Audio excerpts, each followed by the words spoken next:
Hi, my name is Anna. I'm 20 years old, and I'm a university student, living in a small apartment in the city. People often say my life is simple, but trust me, every day feels like an adventure. From early mornings to late nights, there's always something happening, sometimes fun, sometimes stressful. Let me take you through one of my typical days. Well, typical might not be the right word. Let's just say it was unforgettable. It all started with my alarm clock. More accurately, the lack of it. Usually I wake up at 6:30 a.m., but that morning, when I opened my eyes, the clock read 7:20 a.m. Oh no, I screamed, jumping out of bed. My first class was at 8. I had less than an hour to get ready. I rushed to the bathroom, brushed my teeth so quickly that I almost forgot to rinse, and skipped my shower.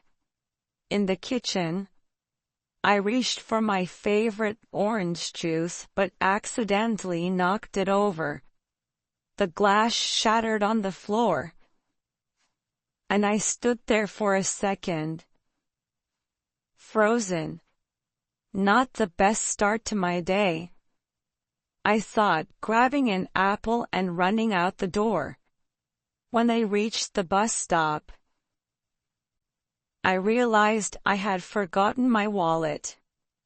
Panic set in. How was I going to pay for the bus?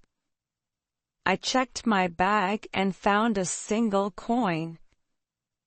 It wasn't enough, but I decided to ask the driver anyway.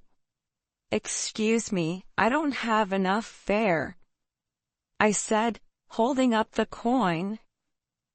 To my surprise, the driver smiled. "It's okay, hop on," he said. I felt a mix of relief and embarrassment. As the bus moved, I found a seat and looked out the window. At least someone is kind to me today, I thought, holding back a tear. I made it to class just in time, slipping into my seat as the teacher walked in.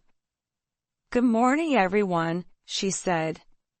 "Let's start with a surprise quiz." My stomach dropped.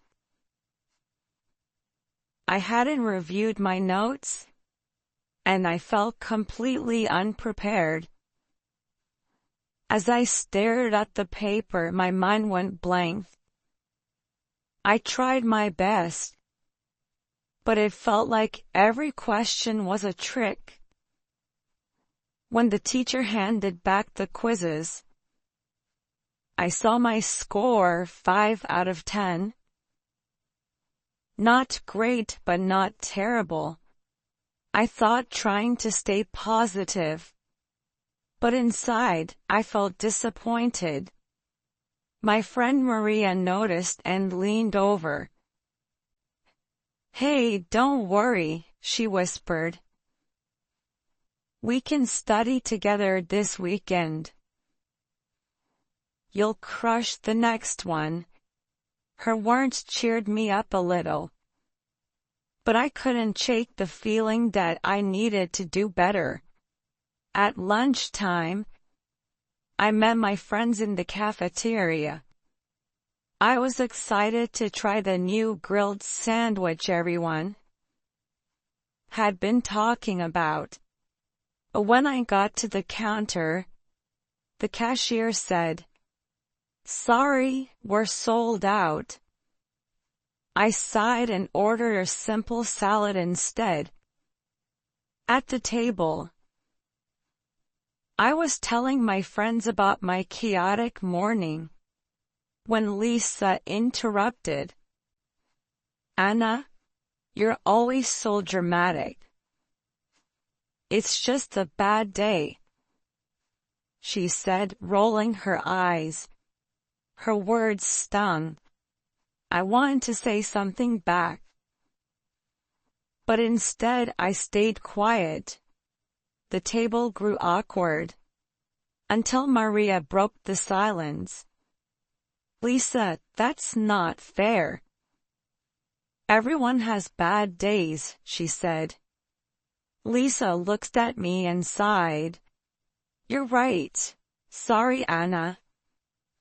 I didn't mean to be harsh." I smiled weakly. "It's okay, let's just eat."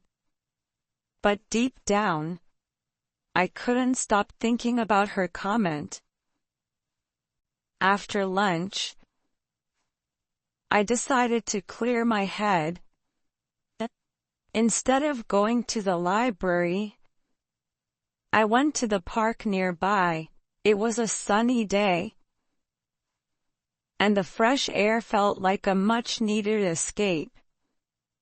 I rented a bicycle and rode around the lake. The cool breeze and the sound of birds made me feel a little lighter. I stopped by a group of children flying kites and watched for a while, smiling at their laughter. But my peaceful moment didn't last. As I pedaled away, my bike chain slipped. I tried to fix it, but my hands got covered in grease. Frustrated, I wanted to scream. "Need help?" a kind stranger asked. He fixed the chain in less than a minute. "Thank you," I said, feeling a little embarrassed. "No problem." "Bad day?" he asked. "You have no idea," I replied, and we both laughed. In the afternoon, I finally made it to the library. I had a history assignment due. I needed a specific book. When I checked the shelf, it wasn't there. "Great, just what I needed," I muttered. I asked the librarian, who told me the book had been checked out. She recommended another title, and though I wasn't sure it would help, I decided to give it a try. As I flipped through the pages, I realized it had even better information than the book I was looking for. Maybe things happen for a reason, I thought, feeling a bit more optimistic. When I got home, I found a recipe for stir-fried vegetables with noodles, and thought, how hard could this be? I started chopping vegetables, but midway, I realized I didn't have soy sauce. Improvisation time, I said, adding lemon juice and salt instead. The dish turned out edible. Barely. As I ate, I laughed at myself. Not exactly a master chef, but at least I tried, I thought. After dinner, my phone rang. It was my mom. "Hi, sweetheart. How was your day?" she asked. Hearing her voice, all the frustration melted away. I told her everything. The alarm, the quiz, the bike chain, and the soy sauce disaster. She laughed and said, "Anna, it sounds like you had an adventurous day, but you handled it all. I'm proud of you." Her words felt like a warm hug. Sometimes all you need is someone to remind you that you're doing your best. That night I spent a few minutes journaling. I wrote about the kind bus driver, the stranger who fixed my bike, and my mom's encouragement. Today wasn't perfect, but it was real, I wrote. And maybe that's enough. As I lay in bed, I thought about tomorrow. No matter what it brought, I knew I'd handle it just like today. Smiling to myself, I drifted off to sleep. And that's a day in my life, full of ups and downs, little joys and unexpected challenges. Life may not always go as planned, but it's the small moments, kindness, laughter, and even mistakes that make it worth living. Thank you for listening to my story.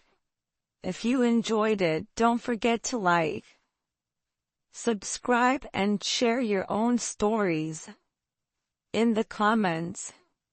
See you next time.